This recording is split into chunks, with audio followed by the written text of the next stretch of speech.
What's going on YouTube? John here, and today I have a review of the HTC Droid DNA on Verizon Wireless. We're going to talk about the hardware, the software, and everything else, so let's go ahead and get started.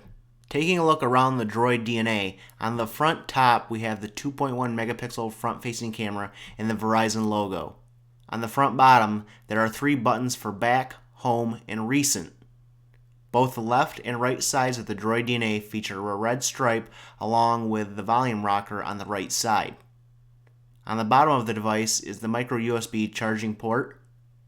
Up top is the headphone jack, power button, and SIM card slot.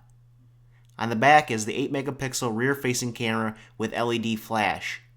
Also on the back is a speaker for listening to your music. The Droid DNA comes with a 2020 milliamp battery, which is not removable, but for me it got some pretty good battery life for the screen it has to power and all the components that it has to power. So I got an average of about 10 to 12 hours of battery life, so a good day's worth of surfing the web and social media and texting and calling. So I got some really good battery life out of it, so I was really pleased with that. The Droid DNA features a rear-facing 8 megapixel camera, and HTC is kind of behind Apple and Nokia and some other companies as far as their cameras, but this is probably maybe one of the best cameras on an HTC device there is.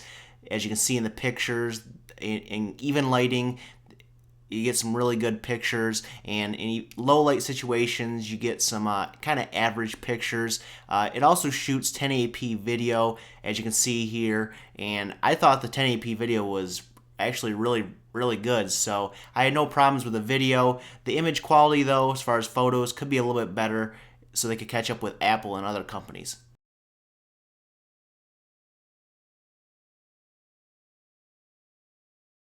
The Droid DNA is running Android 4.1.1 Jelly Bean, and along with Jelly Bean that features Project Butter, which makes the operating system run super smooth, so you couldn't hardly find any lag within the operating system. Now on top of the Android 4.1.1 Jelly Bean, it's running HTC's Skin Sense 4 Plus.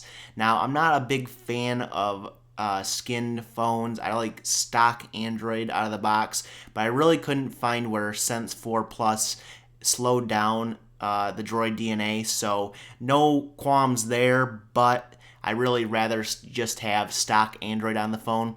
Now games were really smooth, as you can see here, and the 5-inch screen and the quad-core processor and the 2 gigs of RAM really helped that out, so games were fine on it, and overall the operating system was really just buttery smooth. So my final thoughts on the Droid DNA is that with the full HD display, there's a new standard for smartphones. It comes packed with a nice design, quad-core processor, and Android 4.1.1 Jelly Bean, which along with the Project Butter makes the OS extremely smooth and, well, buttery. The camera is the best I've seen on an HTC smartphone. All these features make the Droid DNA hard to beat. The Droid DNA, though, does come with some faults. The battery can't be removed and there's no expandable storage. Some other gripes I have are the cover on the micro USB charging port and the fact that the speaker is on the back, but with all the weak spots, the Droid DNA is arguably one of the best smartphones available not only on Verizon, but anywhere. If you have any comments or questions about the phone, leave those down below in the comments section. And if you like this video, please give it a thumbs up, as that always helps me out. And you can hit the subscribe button up top to be notified of all my new videos when they come out. So till then, I'll catch you guys in the next video.